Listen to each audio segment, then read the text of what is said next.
आज माझ्या मोठ्या मुलाचा वाढदिवस होता, पण माझ्यासोबत असं काय होईल ना याची मला अजिबात कल्पना नव्हती. नमस्कार मंडळी, केकची ऑर्डर जी आहे ती ऑलरेडी दिली होती, त्यामुळे केक आणि आम्ही कॅरम बोर्ड घेऊन घरी आलो.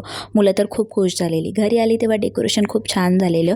दीदीने राईस आणि भाजी वगैरे शिजवून ठेवली होती, फक्त बिर्याणीला दम द्यायचा होता. बाहेरून मोठा पातेला आणला, आधी राईसची लेयर टाकली, त्यानंतर त्याच्यावर भाजी टाकून त्यानंतर पूर्ण जो राईस आहे तो टाकला, कलर वगैरे टाकले, कोथिंबीर आणि रिस्ता टाकून बिर्याणीला दम देण्यासाठी चुलीवर ठेवलं. आणि सगळेजण आले होते बर्थडे सेलिब्रेशनसाठी. पण काय झालं माहिती आहे का, शेच्या औक्षणासाठी जी आरतीची थाळी ठेवली होती त्यामध्ये दिवा होता आणि तो दिवा जो आहे तो माझ्या केसांना लागला, त्यामुळे माझी भरपूर केस जळाली.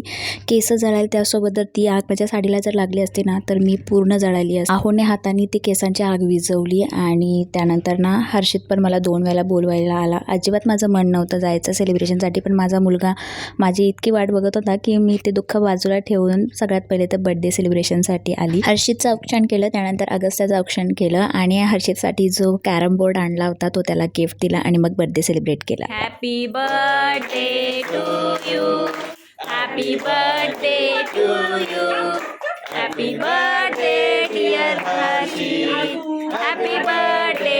केक कटिंग झाल्यानंतर हर्षितला सगळ्यांनी केक भरवलं. माझा हर्षित जो आहे तो 8 वर्षाचा झालेला आहे, 9वा वर्ष त्याला लागू झालेला आहे. छोटूचा पहिला बर्थडे होता ना तर तो आम्ही खूप साध्या पद्धतीने घरच्या घरीच केलेला. तर आजूबाजूचे ना सगळे आम्हाला विचारत होते की छोटूच्या बर्थडेला तुम्ही बोलवलं नाहीत आम्हाला, तर आम्ही सांगितलं घरच्या घरी केलं.